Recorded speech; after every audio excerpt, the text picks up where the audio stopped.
Good evening, everybody. Ben Williams here, 100 Proof Whitetails Podcast.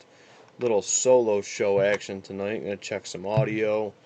Gonna do some troubleshooting here for 2026.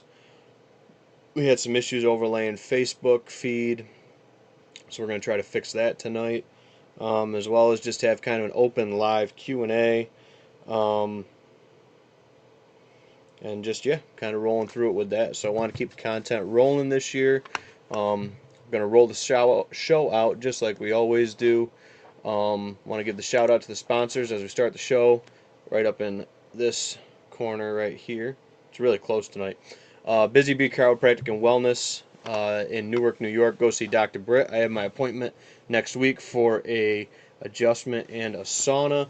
They have a nutritionist on site. They have a whole bunch of other services that they offer. So Dr. Britt and Busy Bee in Newark, New York. Go check them out and get feeling better today. We'll see how many people tune into this tonight with the Verizon outage, as you guys can tell in the title. Also, we got M&R Firewood here in Phelps, New York.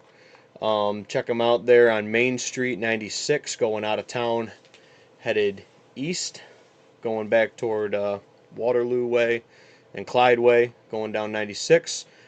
Check them out for all of your campfire bundle needs. They sell seasoned firewood as well, smoking wood, you name it. M&R Firewood, big supporters of the show. Thank them very much. Pierce Metalworks, my right hand and co-host Nate Pierce. Um, he's home tonight, probably working in the shop. We'll see. Maybe he's tuning into this. I'm not sure, but for all of your metal fabrication, welding needs, machine work, anything like that, the dude does it all. You can come up with something, he's going to figure it out and make it work for you. So, big shout out to Pierce Metalworks for always supporting the show and being the usually the other half of the conversation. So, Phelps Fire Hall and Fire Department, keeping us safe out there and keeping our homes and everything in check when we need them. They had a dryer fire at my house that they responded to several years back, and good reminder for folks this time of the year. When we got these little seasonal warm-ups, make sure you're cleaning out those dryers every year if possible. So I just did mine the other day, and a good reminder for Phelps Fire Department. They also have a venue there that you can rent out for events, tables and chairs on site. So they got a nice little clubhouse there with pool, darts, that kind of stuff. Great place to have uh, family get together, parties, family reunions, anything like that. It's a great place for that. Big, um, vast space, lots of parking, everything like that. So contact Phelps Fire Department if you're interested in renting that space. Heritage Outdoor Sports, there's a couple spots for winter leagues. Me and Nate aren't available to do it this year. We got signed up for it. We didn't know. But go over to Heritage Outdoor Sports, couple highlights for them. They do work on any brand of bows. Doesn't matter if it's a bow that brand that they carry or not. Want to give that little public disclaimer right now. They work on any kind of bow or crossbow. They'll work with those manufacturers to get those parts and get those bows fixed for you to the highest quality and standard. So, got the winter leagues going right now, getting ready for summer leagues. It's going to be right around the corner. We're going to be outside and it's going to be nice and warm. So, I'm looking forward to the 3D outdoor season. I'm just too jam packed right now for the winter time with everything going on. So, but Heritage Outdoor Sports also just became a Tacticam dealer for everybody that does the cell cam stuff. Um, Not really my cup of tea, but they do. There's a security camera, island capper. So even if you're putting it at your camp for remote security purposes, anything like that, they are an authorized Tacticam dealer. They have a full stocked inventory, and there's going to be a special trade-in deal, I believe, with Tacticams too coming out. I think they already do it to some extent, so stay tuned for more information on that with Tacticam and Heritage. So thanks, Mike, for the support and always appreciate it. And right here in Phelps, New York as well. Whitetail Properties Real Estate, serving New York, most of the country, 40 plus states right now. Finger Lakes team is Tim Kent, agent of territory, Heather Kent, his wife, and then me, Ben Williams, helping folks buy and sell real estate throughout the Finger Lakes region and throughout the rest of the state with the Western New York team, Central New York team, and then everybody out in the Hudson Valley and downstate area as well. All those folks, can't wait to see them at our state sales meeting here in a little over a month and a half. So it's coming right up around the corner too. Good kickoff going into the spring months for us for the Whitetail Properties team in New York. But yeah, so if anybody's interested in buying or selling, we're going to talk a little bit real estate tonight. So if you guys have any real estate questions when it comes to buying or selling, I would love to answer them on the show tonight. We're going to dive into some habitat stuff, some of the goals going forward for 2026 for myself, and kind of where we see stuff going in the future with the podcast and everything too. So yeah, and then 100 Proof Whitetails podcast. So this is episode 84 since we've rebranded and made our new name and everything like that. So it's been many years in the making. I keep saying we're going to look back on it and wonder when. Maybe we'll put like a little established logo in the bottom of it or something like that. So definitely want to thank everybody for all the support over the years and everything like that from the name change from the get-go. I used to do these live shows way back when, just on Facebook really, but since then we've escalated to having the streaming service and then having the podcast platform. So if you're checking us out on the podcast platform, please let us know. We love to hear where you're hearing the show on, whether it's Apple, Spotify, Google Podcasts, whatever you're listening to it on. And if you don't or can't find us on the network that you listen to your podcast on, let us know so we can figure out how to get over on that podcast platform for you folks. Yeah, so a lot of stuff going on. Just erased my whiteboard for 2026. This is my office whiteboard. I'm in the office tonight, trying to catch up on a few things here and there. Nate, like I said, he's grinding in his shop tonight. Everybody's kind of being all over the place with stuff. So I know we're going to have some intermittent kind of viewing tonight because of the outage. So unless you're tuning in on Wi-Fi, or if you're not in one of the dead zones, maybe you're good. LS3438 on YouTube says still down in Southern Virginia. Yeah, so apparently it's not just New York and the Finger Lakes. We're kind of, it sounds like it's kind of a spotty nationwide outage, which is kind of wild. So anyway, so we're talking habitat, we're talking real estate, everything like that tonight. So some of our plans coming up for this off season, we've already talked about them.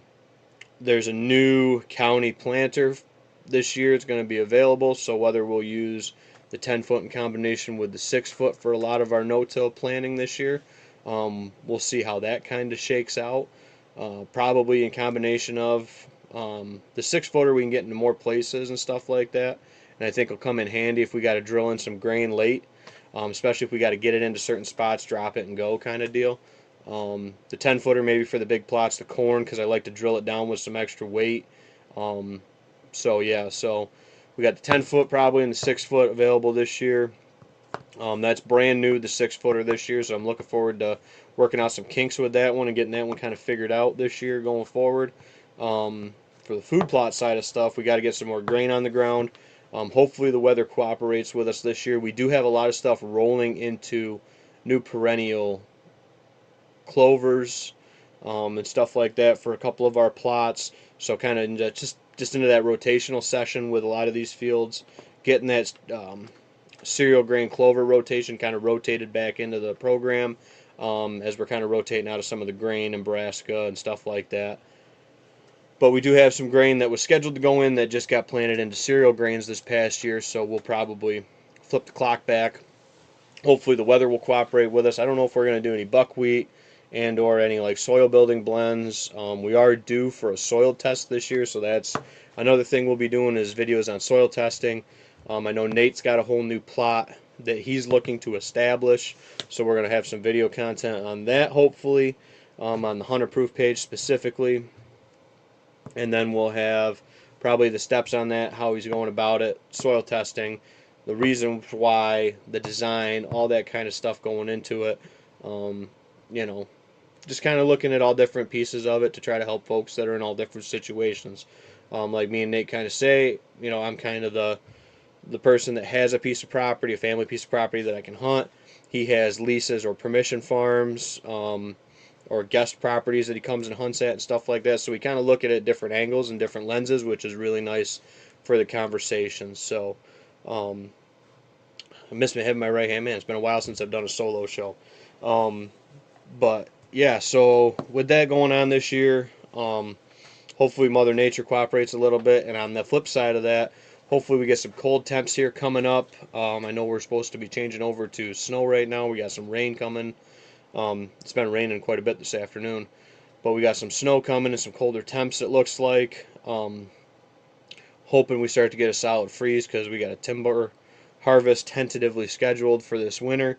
The timber has all been marked in the main woodlot, and then we're going to kind of go to some of the little outlying areas, the smaller woodlot sections, the specialty wood sections, and kind of pick them apart a little bit too once they kind of roll in and stuff like that. And if they got to pull out because the roads are getting bad or whatever, we can go kind of hop a little bit around the property and still be effective with the time that they're there. So it's going to be a pretty quick cut. Should be hopefully in and out, and I'm thinking a month or less, depending on conditions. But conditions are everything. We won't know until we start getting into it. Just like last year when we were doing the pond project, we got rained out and thawed out in the late wintertime, and unfortunately kind of had to pull the plug on it. Was just getting too much hassle for benefit. But the nice thing was we got a lot of trail work done, got some plot extensions done as well when we pulled off the pond. So those were goals for the project too, but the pond didn't get exactly finished because we had to switch gears and kind of always be adjusting. So that's something that I want to kind of dive into a little bit, is talking about when you're looking at these projects or ideas or situations, you have to have some flexibility going into them. You have to have that, well, what happens if, this isn't working, or this changes, or that, doesn't turn out the way I want it. You have to be willing and able to slow down a little bit once in a while, kind of take that step back. Maybe it's at the beginning of the day or at the end of the day, and kind of look at the scope of what you've accomplished and what you got going on, and then kind of go make your decisions going forward with the rest of it. So that's something that it's going to happen to everybody, and it always does. So yeah, timber harvest, food plots. I'm just looking at my list here. Um, Outdoor leagues at Heritage coming up in the summertime.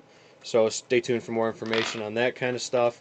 We had the state NWTF awards banquet and Hardwood Strutters chapter here in Norm Ridley started this chapter over 30 years ago. I went to some of his Jake's days when I was just a little kid, and now I'm being able to volunteer at them. We took home 2 awards from the state awards. We took home the Jake's membership slate plaque this year. That was for the chapter. And we also took home the Outstanding Jake's chapter for the entire state. We do 2 Jake's events. The dates have been set for those, so if anybody's got kids and calendars, we'll talk about them real quick. We do our annual Jake's Day. That will be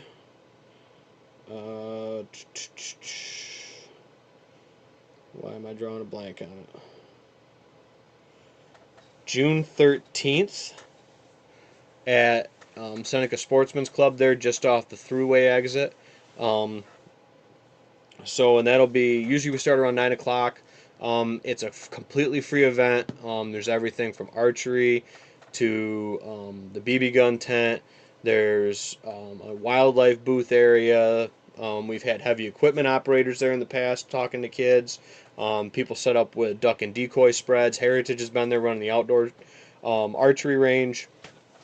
We have a 22 range for the older kids, trap and clay pigeon shooting. There's a fish casting section. So just a great day. Last year we were well over 100 kids at that event. This year we're looking to make it more. Pie in the sky goal, and I hope we hit it, is 200 kids this upcoming year for that. I hope we get it. I think we can do it.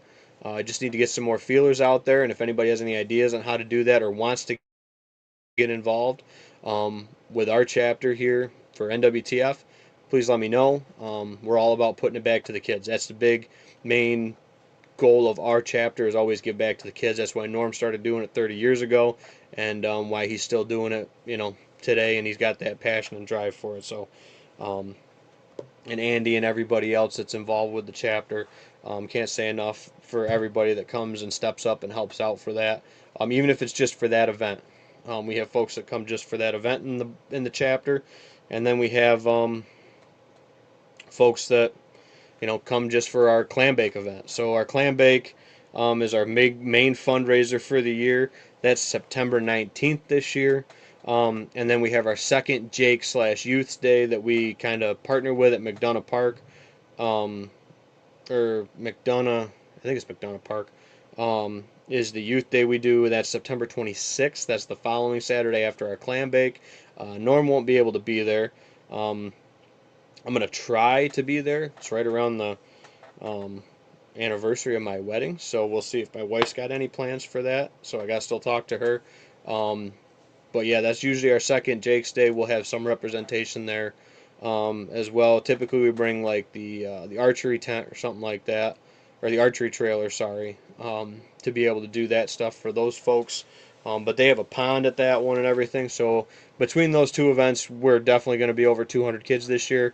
But I'm hoping at 200 and then 75 plus at the National Hunting and Fishing Day one on the 26th. So I think that two great events to get youth in the outdoors, introduce folks, and some kids have never been exposed to the outdoors. There's obviously some that are volunteers, kids or nephews or something like that, but then you got kids that come there because they saw the flyer at a local library or something like that, or somebody at their church told them about it or whatever it might be. And those are just great events to get grassroots out there in the outdoors and get the next generation involved. It doesn't have to be behind a gun chasing turkeys.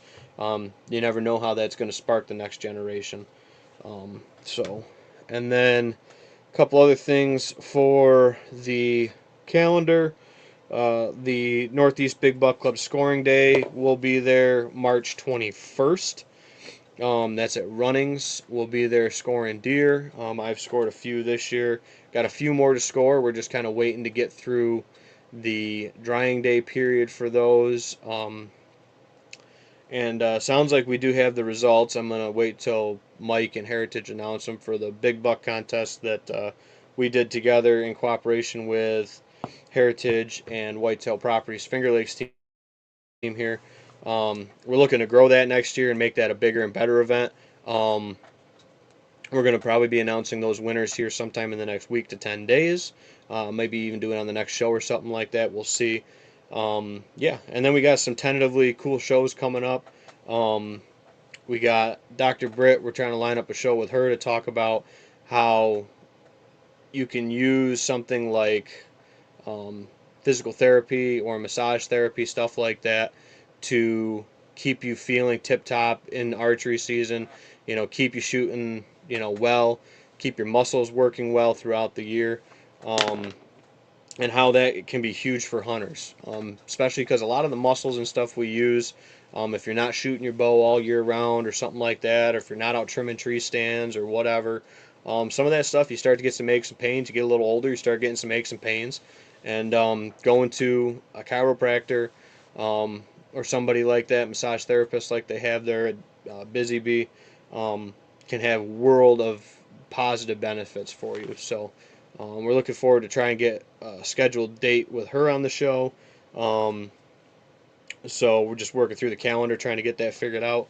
I got two other tentative guests that I want to get confirmed that we got a date set for them, with everybody's schedule before I start like announcing or teasing. But we do have some more guests coming, localized, specialized kind of folks for this area, which is really cool. We'll probably have some fan favorites back on. I'd like to have Ryan and Dylan back on. I know they've been doing a lot of hound hunting over rabbits and stuff, so maybe have an episode on that and small gaming. I know Jesse's been out there whacking and stacking squirrels. So yeah, so just little tips and tricks on some of these other things that we do in the off season as hunters, or not off season, but off of the main hunting seasons of small game or coyote hunting over hounds or coon or whatever. I know Nate did a lot of coon hunting growing up. I never got into it very much. We never had hounds growing up. Did a lot of trapping as a kid, and I think that's where I gained a lot of my skills, and my woodsmanship is, trap lining with my dad, and then trap lining before school growing up. It's how I joke. I paid for my college. I paid for all my books and my laptop and that kind of stuff. I paid for that with trapping money from high school. Bought my first car with trapping money from high school. Back when you could say you could do that stuff. Probably the last generation that could be able to say that they did that. Fur prices just aren't what they used to be anymore to be able to make it a positive economic gain. Again, I didn't have any bills or anything else at that point, so everything I was doing was basically going straight to profit or straight to new traps or new equipment. Scents, I was making a lot of my own scents, and then the other thing that was real convenient is Night Owl Lures was right out of North Rose area, so was real local to go pick some up. Used to be at Bill Linder's Trapping Supply there, which was only a handful of miles from my parents' house. We'd go there, and Bill never had any hours. It was the light was on, or if it wasn't too late, he just always said knock on the door. And he had a um, little trapping sales shop on the front end of the house there where he lives. So learned a lot from Bill over the years with sets and ideas, and I grew up. I had coloring books that were trapping guides and stuff like that with little different sets, pictures in them and stuff. So just really cool kind of things growing up that, like I said, helped kind of shape that woodsmanship and shape that kind of growth and how that kind of progressed and got rolling. So, but I think that was one thing that I saw on Facebook the other day was or maybe it was today. People were asking like if you could give some advice to new hunters or new outdoorsmen, and we see a lot of them with the youth events and stuff like that, new hunters or soon to be hunters or outdoors kids.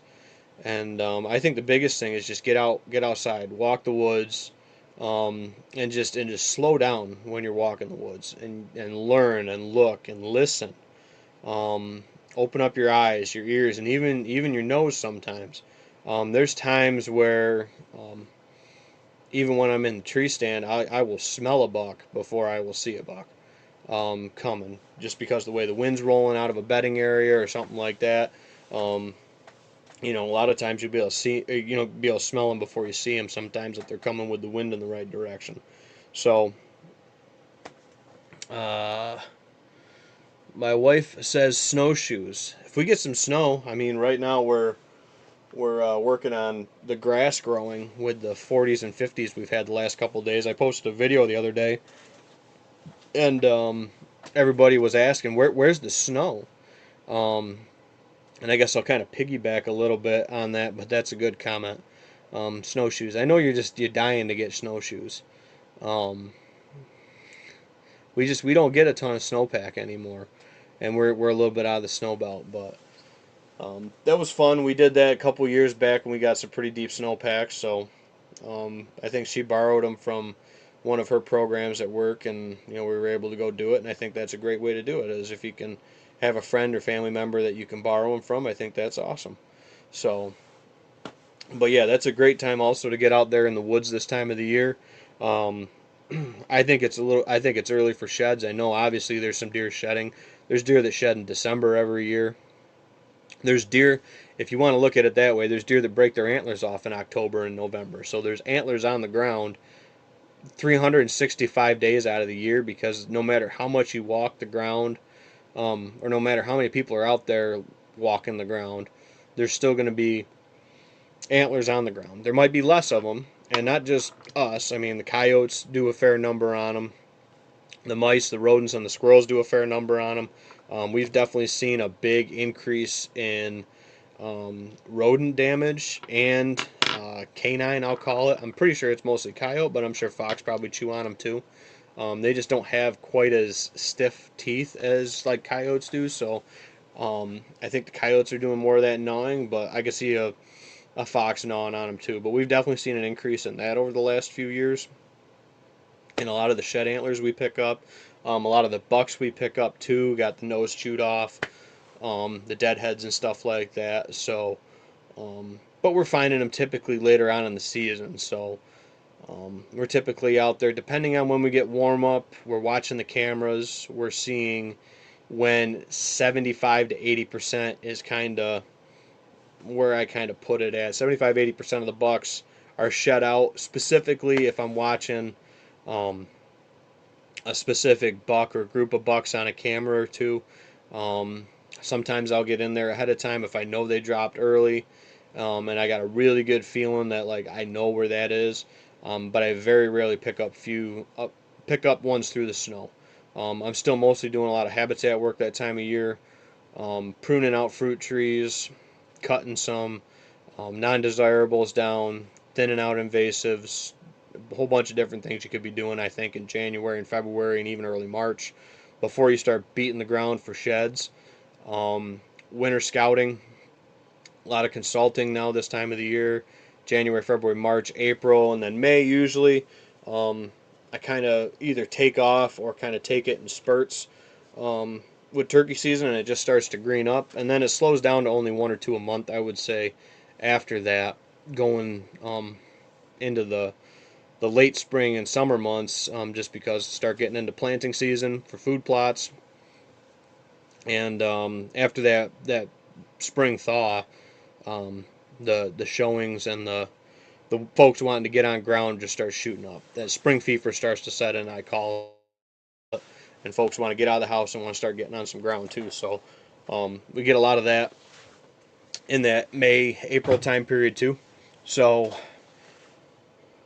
we don't keep rolling as hard on the consulting and stuff like that because the real estate side ramps up. So, but being that that's the full time job is obviously dad first, but full and husband, but full time job for the money that comes in is the real estate and the consulting now.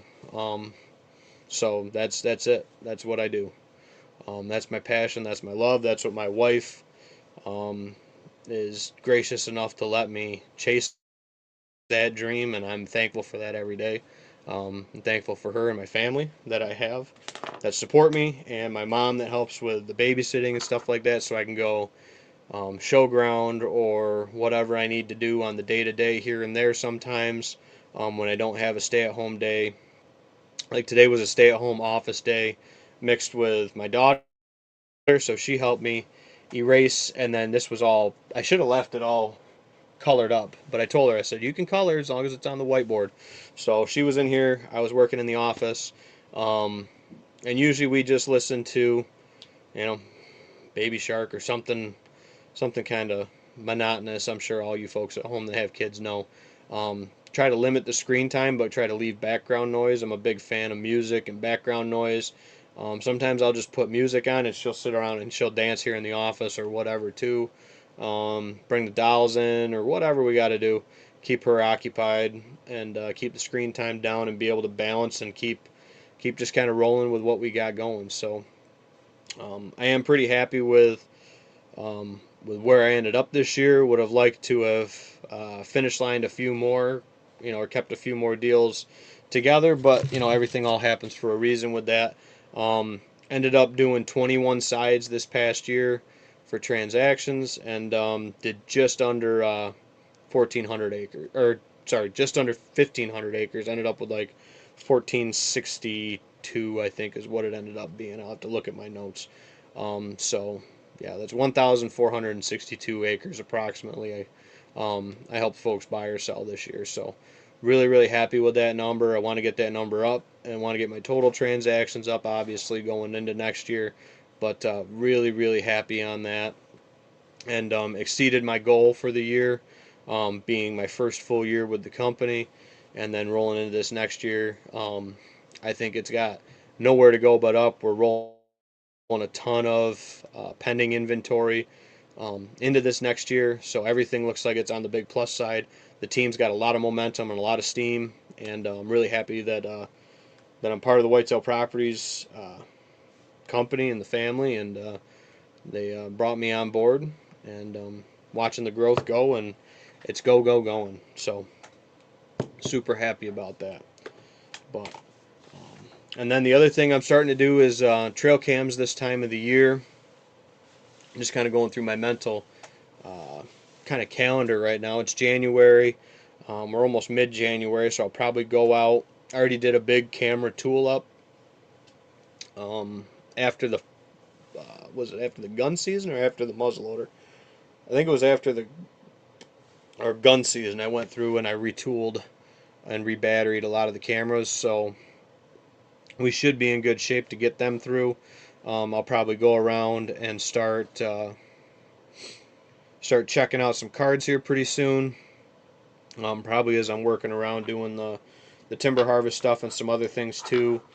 Um, Maybe I'll move some around with that going on. You know, once we get through an area and we're moving on to a different section or a different ridge or whatever it might be, I might put some stuff back in those areas to see the activity that goes on into those areas. We got some really good before and after videos that'll be coming out on those. Um, the part 2 of the timber marking was scheduled to go up last week. It's going to go up tonight. Tonight's the 14th? Yep, 14th. It's going up tonight at 9 p.m. Is when the drop is. That's scheduled. So I didn't know how long it was going to take today. Or, today when I started uploading it. So the 14th, 9 p.m. for the part 2 of the timber marking video. That'll be on the YouTube page. And then we'll put a link up on the Facebook pages for that. So yeah, if anybody has any questions on the real estate or habitat stuff, want to drop some comments or topics in for stuff you folks got going on or big projects you got planned this upcoming year. We got quite a few, so we're going to be trying to balance all that coming in. We'll have some money coming in for future projects, possibly finishing off the pond project, getting the rest of the new towers built for the new blinds going in. Just a whole bunch of different stuff going on. I have a whole list of stands that are coming out or getting moved. So I think that's going to be kind of rolled around a little bit. So I don't know if I'll have as many total stands for this next year. But some of the stands are definitely right where I want them, and then other ones have never produced, or I just haven't gotten back into pulling them out, even though I check them every year because the wind's swirly or just as not as good of a spot. I think there's going to be better spots, or there is better spots now that we've done some habitat changes from when we put those stands in 5, 6, 8 years ago, whatever it might be. There's stands on the farm that I've still never sat in, that I've put up. Some of them, like I said, 5, 6, 8 years ago. Which is crazy to think of, but some of those stands are ones that you never know you could go in it, and that's the one where you kill that good one that time. So we talk about that a lot, that I've only killed. There's only 2 stands that I've killed more than 1 buck out of, and that would be the turnaround blind, and that's just because that spot is a perfect X of movement and a lights out location, and it's just going to get better. With the more stuff we're kind of building around that, it turns into the main central hub of the farm, I guess, if you will. So more deer are going to die out of that blind and then in and around that area. Maybe not necessarily from that tree, because I've killed. It depends on what you call a stand. From an individual stand, like I've killed 2 in the tower. I killed 1 like 100 yards from that tower, and then Dad's killed 1 300 yards from that tower. I've killed a couple to the north of that tower. There's actually a spot south of that tower that we've had tons of opportunity at good deer at, and we just never got the right shot opportunity to kill one out of. So, and that'll change too with this timber harvest.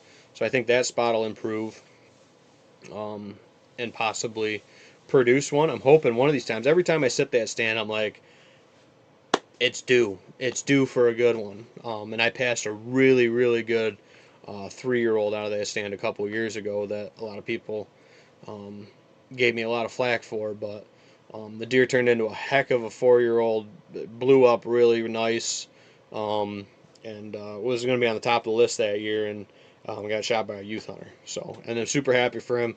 Made a great shot, knocked him right down in the field, perfect. So that worked out good. But yeah, that spot south of turnaround should be good. And then the stand where I shot my first buck out of in the little hardwoods, right after we did a timber harvest, We had a bunch of tops and some new bedding that created along the adjacent kind of surrounding border of that little hardwood blip there. When we did an ash cut in that area, and then there was historical data in there that I went in and hunted with the correct wind location, because you got to have a funky east wind to sit that little wood lot. And good buck was in there, buck we called George, and that's only the second. It was the second buck I killed out of that tree. Um, Other than that, everything else has been a one buck. Every other stand I've only ever killed a buck out of, or no bucks out of, I guess you could call it. And then there's some other spots where I can go, you know, any day of the year, literally January through December.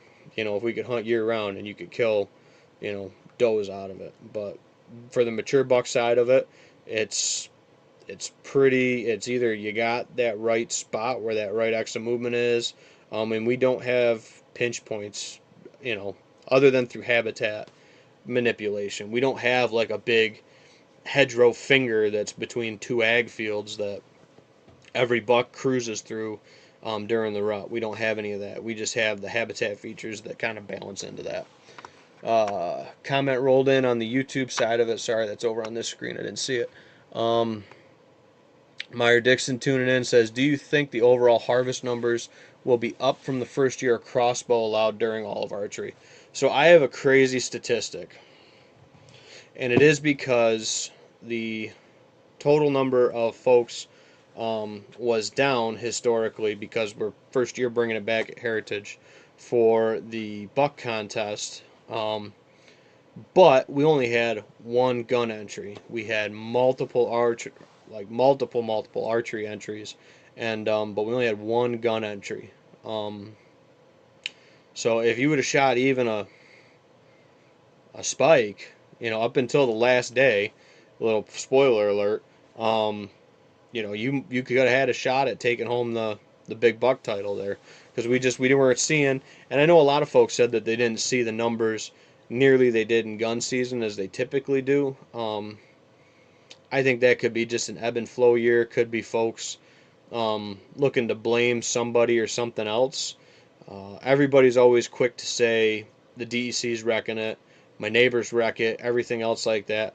Coming from somebody that looks at people's properties when they're buying, or looking at their property when they have me come in to like lay it out, look at it from a different hunting lens. A lot of people are their own worst enemy when it comes to it, and a lot of the stuff that we first did on our farm, I wouldn't do again. You know, there's some stuff that we spent a lot of time and for a good amount of dollars on that did not work. And I'll be the first one to tell you that there's stuff that we did that, you know, was spinning wheels or wasting time and money. So that's where thinking critically and getting the right plan going forward, just always, it's always changing and evolving. You know, just because that's the plan on, you know, this day right here. You know, we get a major wind event, ice storm, something like that rolls in, that plan's got to change. We get a spring where it's unseasonably wet, kind of like we had this year, where it just kind of thawed out quick and then it was wet. We had to shift gears and change the plan for what we were doing with that pond project. You know, stuff's always changing. Going back probably 10 years ago now or better, a piece of property to the south of ours that was all good bedding, mixed habitat, turns into a 70-acre freaking ag field. You know, how's that changed the dynamics of your neighborhood? You got to look at all those things, and you got to kind of assess that and how that changes the way that you kind of manage or make those changes to your property. But that's a good question. I think it's gonna, if the crossbow numbers are thrown in with the archery, I will say that it will increase the archery take per their numbers, the way they divide that data. I don't know if it's going to have killed more bucks or not. Because, I'll two-part this. I don't think it'll change. Let me finish my statement. I don't think it'll change the total number of bucks more than a few percent here or there, plus or minus, for total. I think the archery buck take will go up. I think that'll probably be a double-digit change. I'm pretty confident in that to say that I think the buck take will have gone up double digits in archery season. But total for the state of bucks harvested, I don't believe will take that much of an increase, more than a seasonable, increase or decrease average as a whole.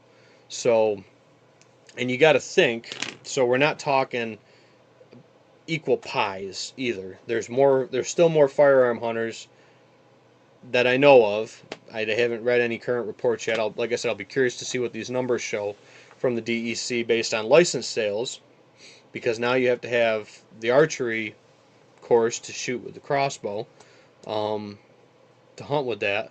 So I think that'll make a big change in the way that there's the number of hunters reported. Um, so we're dealing with a bigger section of the pie for total firearm hunters than we are for a much smaller pie for archery, including crossbow now hunters. Um, so if you see a 10% increase here, it might only have it decreased. 10% archery increase might only be a decrease of a couple percent, 1 or 2% of the gun take, because it's coming out of a much larger pie to get that 10% change in individuals, if that makes sense.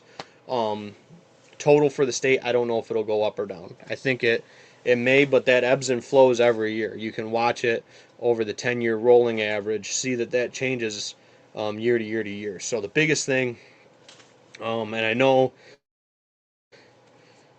people are going to say people don't report their tags. People don't report their tags. We should be $1. Um, you know, we've been on this merry-go-round conversation before with this. Um, I think there should be, obviously it is mandatory reporting, but I think there should be a mandatory report before tag issue every year.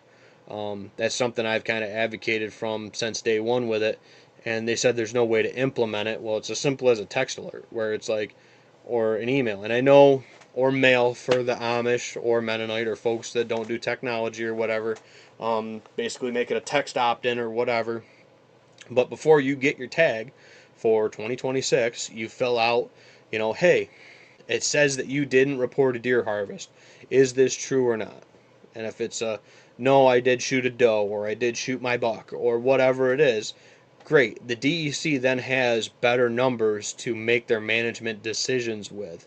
And that's something where they're going off of this estimated 10% or whatever that number is. I forget what the actual number is.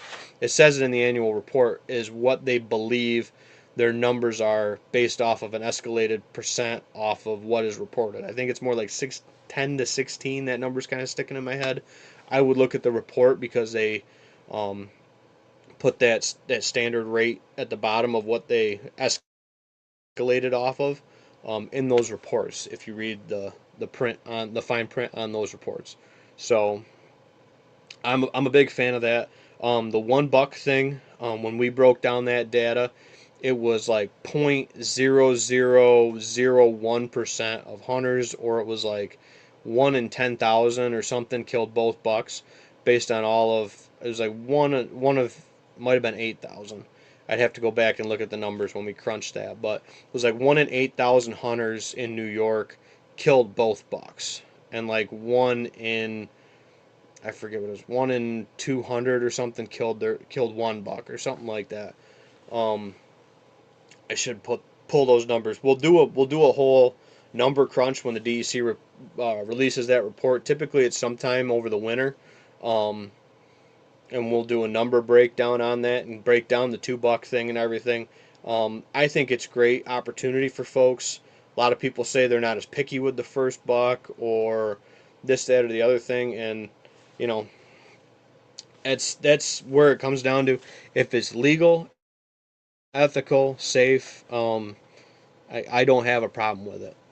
Unfortunately, you know, there's people that are going to use and abuse it. People saying with these paper tags, you just print out 10 more. Well, that guy never reported the first one anyway. So it doesn't matter if he can print out 10 more. It's not like he's going to go through the trouble of printing 10 more tags to put on those bucks just because he put the first one on the buck. That's not how that's not how those individuals work. You know, the people that say that, there's nobody printing 10 tags to tag $10 because nobody's tagging $10. The people that are shooting $10, they're like the poaching ring that was busted a couple years ago, where they got 10 of them up in the attic of the barn, or 20 of them, or 30 of them, or whatever it is. Those are the folks that abuse the system. Those are the folks that are abusing the resource. It's not the folks that are out there shooting, their buck every year or $2 a year or whatever it is, legally and ethically. That's not the case at all, in my opinion. You know, and I'm open to conversation to other people's point of view on it, but that's just kind of my real world kind of eye lens into it that I see it as. So, Meyer says if the new crossbow law doesn't increase deer take, what's the DEC's next action to increase deer harvest? I think it's a great question. Love that question. Um, that's kind of a didn't work. What now? Um, is the nuts and bolts of that, and the answer to that is you got to get a better reporting system. You got to incentivize. You got to do something else. I think a big thing to increase harvest is first and foremost always is education. I think it needs to be something that's talked about at these youth events. I think it's something that needs to be talked about in your hunter safety course. You should be able to put it into that online program because there's very little, if any, in-person courses anymore that talk about identify. I mean, we were never taught to identify in our hunter safety course a mature doe from a fawn. Um, and the easiest way I tell people is, does the deer have a 2-liter bottle for a head, or does it have a simple 16-ounce head? And if you look at them, it's pretty darn close. If you got a big old 2-liter head, you know, it's a big old doe. I don't have a fawn skull in here, but you get the point. You know, look for that big head. Look for that big square body, rectangle body. Sorry. Look for that big suitcase, not a briefcase. That's what I tell folks when they're coming out to doe hunt and stuff like that. So I think increasing harvest will be education and the benefits of that. Um, Obviously, I do like where, and everybody's saying that, and it's crazy to me. Um, I can show you the pictures. I can show you, how it's changed with the amount of good deer that are in um, neighborhoods or client takes from when I first started consulting, even um, how that's changed over the last 10 years. You know, back in the 80s when my dad was killing 100-inch deer consistently, everybody looked at him like he was, awesome. And back then, 100-inch deer, 2-year old, 3-year old, whatever he um, was the deer. Like there was not deer getting that old. People don't. I don't think this new generation has seen that much of a change or had enough of those conversations with those folks that hunted in the 70s and the 80s and even the 90s. Yeah, there was big deer getting killed. There was always big deer getting killed. But now with online and social media and all that stuff, you know, and that's why me and Nate have never been inch chasers. Nate is he's 10%. The top 10% deer on the farm where he hunts is the deer. If that deer jacks him up, that's his deer. It doesn't matter. It's not a numbers game. For that. For me, it's estimated age and history, and chasing and figuring out specific deer. Um, Most of the time when I go into a spot, I'm going after, a certain deer, literally. This year was a little bit different. Just happened to be the first good 4-year-old that I estimated that offered me a shot. I did let a couple really good 3-year-olds walk this year. Some really nice bucks walk. A couple of them got tagged too during the gun season, which that always happens. But again, if you were telling me that there was, half a dozen 3-year-old or better getting taken on, a country block, you know, 2,000 square acre area or whatever, um, 10 years ago, I'd have been like, hey, oh my gosh, dude, like that's insane. And now it's like, yeah, we can do it. You know, folks are letting them go. That kind of that hump, if you want to call it a hump, that I see with guys is the 100-inch hump or the 3-year-old hump. That's that, and I'm not saying it's a step that you have to take. That's just where that kind of step is letting 100-inch deer walk, letting 3-year-olds walk. Like that's the step where a lot of guys want to hunt at, and I get it, man. I want to kill deer every year. I love chasing bucks. I do like watching them as much as I like killing them too. Killing them's better, but I want to kill the one I'm after. That's just my personal what I hunt for, as well as filling the freezer, and then going out there. And then the past couple of years, the way we manage our does, um, I think our doe numbers are pretty sustained currently with how we kind of hunt them and kind of have them arranged and stuff like that on the property. Um, we hit them really hard, like 8, 10 years ago, like really freaking hard.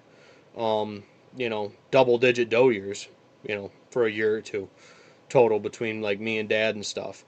Um, I think we could kill, what is it, 2, 4, 6, 7, 8. I think we can kill 8 each, with the right amount of sign tags and stuff like that. So, there was a couple years where I was stacking, dude. I mean, this is funny. I went through this the other day. These are all tags. These are all doe tags. There are no buck tags in there. These are all doe tags off of deer I killed.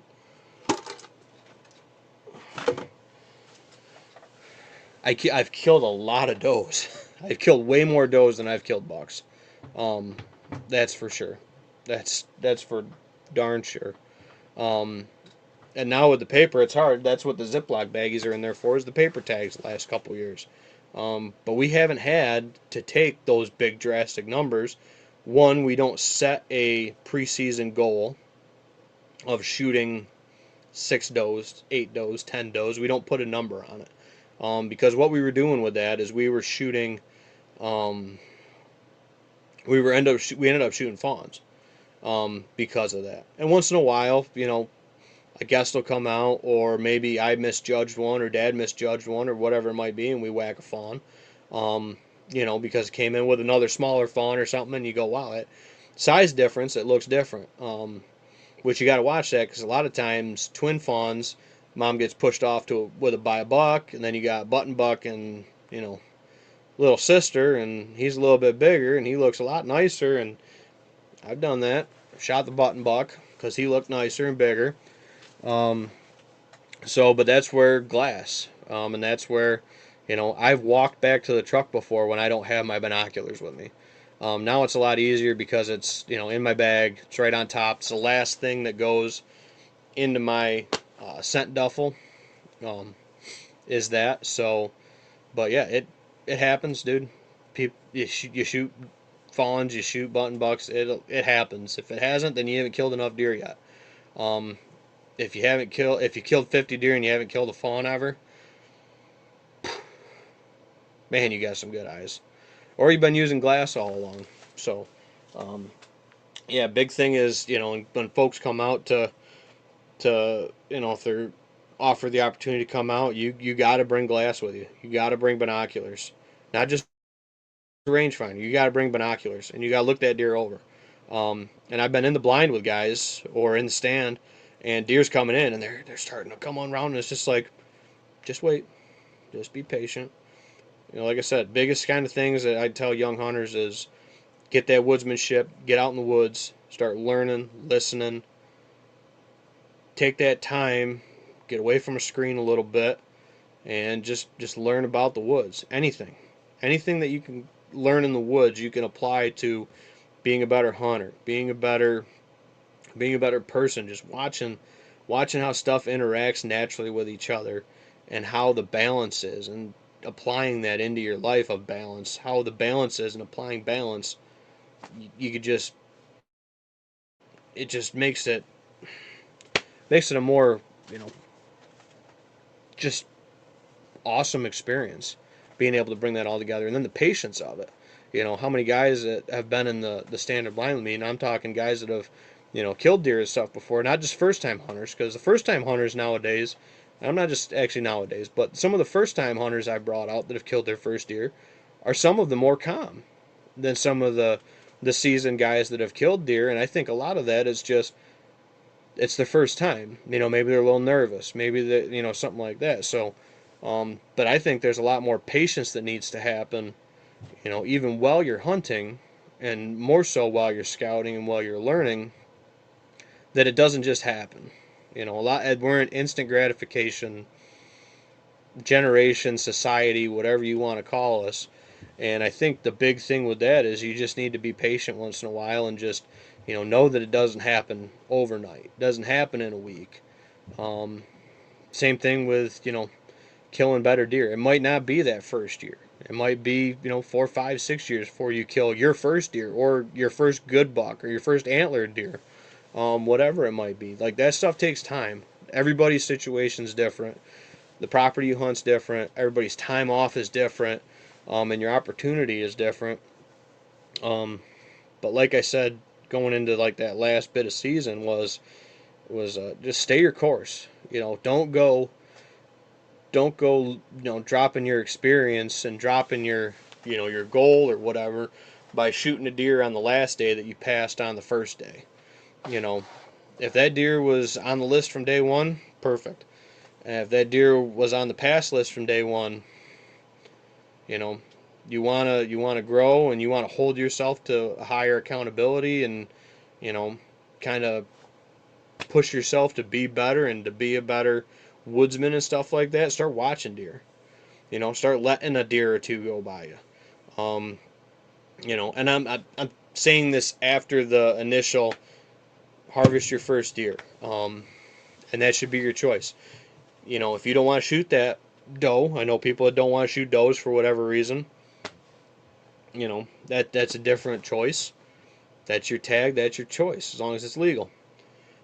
Same thing. I know people don't want to shoot fawns. Completely understand and respect that. Don't want to shoot does that have fawns with them. Totally understand and respect that.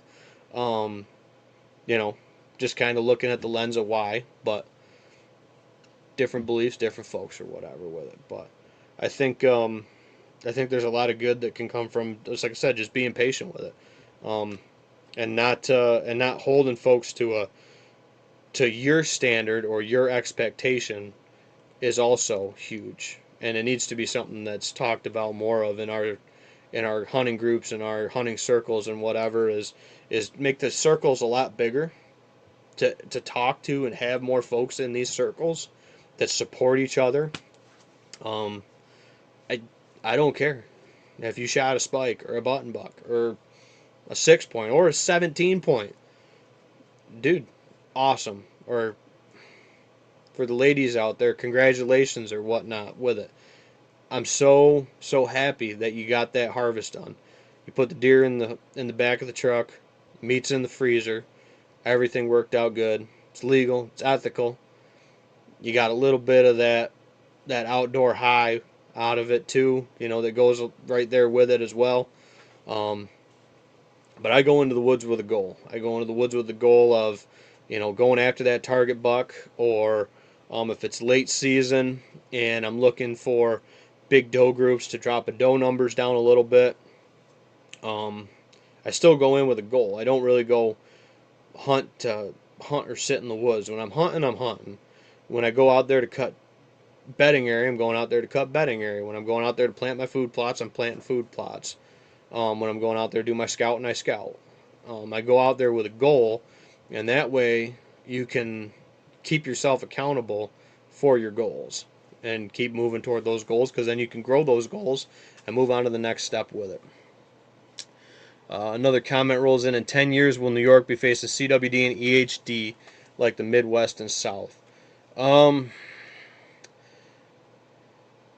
the CWD, I hope we don't have any new, because I mean we've had some historic cases out towards Syracuse way, that were in a captive facility. I hope we don't start discovering CWD, because I hear a lot of these areas are getting whacked out by sharpshooters and just decimating deer populations, And I don't think that that's a right fair management to the resource to go out there and just eliminate deer from the landscape just because you identified a disease. I don't think there's a whole ton of research that's been done on it. Um, I'm not that well read onto it, to be given a professional opinion. Um, I don't think we've seen a large growth of either in 10 years. I know we had a little bit of EHD pop up in New York last 10 years. We've had several cases, probably 100. Plus, we've had more downstate than upstate, and that could be more of just the seasonally warm because it's transferred by midges, and that kind of can move a lot faster across the landscape, I think, than CWD. Um, Mostly because CWD has got to be spread by um, like prion or something like that in the soil with it. And deer don't migrate like insects do. Populate and migrate, populate and migrate and populate. You can kind of picture it going up. Like you see those disease maps on like The Walking Dead and how it just erupts out of there. Um, I think CWD is more of it's a chronic, obviously, so it takes time to kill the animal. It is fatal, 100% fatal. That's been documented. A deer that gets it dies. Whether that's 60 days, 6 years, the deer will die. There's no definitive timeline, just like there's no definitive timeline with some of the diseases we get as humans. Um, but with EHD, they can survive it or it kills them. Seems to say with the research that more bucks die with it um, than does. We just don't have a ton of it here prevalence wise. Um, and maybe that's because we do such a good job shooting deer. Um, I mean, we kill some of the most deer and most deer per square mile in the entire country. So, you know, for all of our faults, there is a fair amount of good things to say about New York hunting. And I know everybody thinks, we should be like Iowa or should be like Kansas or whatever. And it's like, okay, what's the goal? Is the goal just to put more inches antler? Just have a bigger dick measuring contest? You hunt for you hunt for what your goals are, and you do the best with what you got, you know, and you look at how you can improve that situation with what you got to make it better. That's all you can do, you know.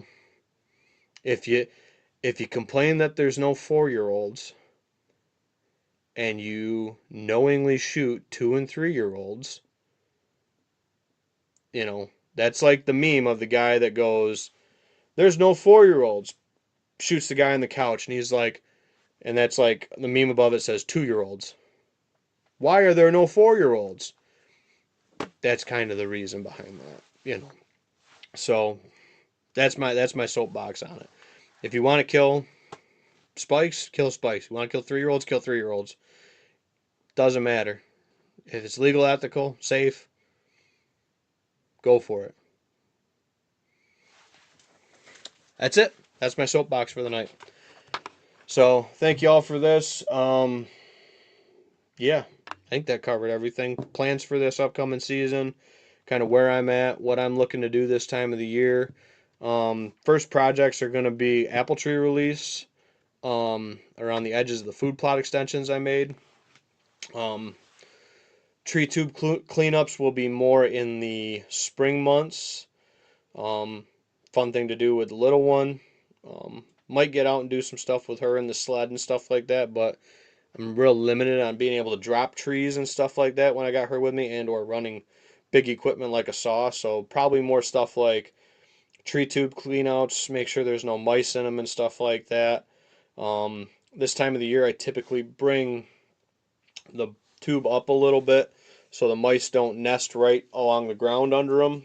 Peppermint candies in the bottom is big this time of the year to keep the rodents out of them. Bark guards if I'm pulling the tree tubes up. That's another thing I do. You can either wrap them with, there's plastic bark guards, which those work okay, or you can use metal mesh and then just staple it together or zip tie it together. That's what I use a lot on bark guards on the bottom. Keep the animals from girdling them. But yeah, so. And then the other thing is working with your planning for this upcoming year. Most of the counties have now announced that their tree and shrub sales are going on. Most of those trees are sourced from Saratoga Nursery or nurseries local, like Meadowview Nursery out of Naples. I know they've supplied to those um, countywide tree and shrub sales in the past. So, great time to get conifer and deciduous trees, shrubs. You can get wildflower packs. You can get pollinator packs. You can get whatever. You can get different flowers, birdhouses, barley straw for your pond. I mean, you can get all sorts of different stuff depending on your county. Every county is a little different what they offer. Birdhouses, bat houses. You can get all sorts of stuff. So that's something to look into too as well. That just popped into my head. So random thoughts for the night. So I want to thank everyone for tuned in. I know we've been in a Verizon outage situation. I know my phone still says emergency calls only. Um, so I'm gonna try to figure out how to get a hold of my mom to make sure she's coming to watch my daughter tomorrow morning. I think she still will show up because it's a scheduled day for her to come watch Nora. So, um, but yeah. So all right, everybody. Thank you all for tuning in. Thank you for the comments and questions. I appreciate it. We appreciate the support. 100 Proof Whitetails, me and Nate. Um, we'll have more stuff rolling out for folks with content, info, and if you have any questions or topics you want to see featured, we'd love to do it. We're going to do some hunt breakdowns too in future episodes. We just got to sit down and find some time to draw it up on a whiteboard. Um, and we're going to clip up some shorts. We clipped up some shorts from the last episode. We're going to drop those here before the next episode and clip up some from this one, I'm sure, too. So thank you all for tuning in. We appreciate the support. If you're interested in sponsoring the show, let us know. And I would say Nate's line, but he's not here, so I'm going to say it. All right, everyone. Be safe out there. See you.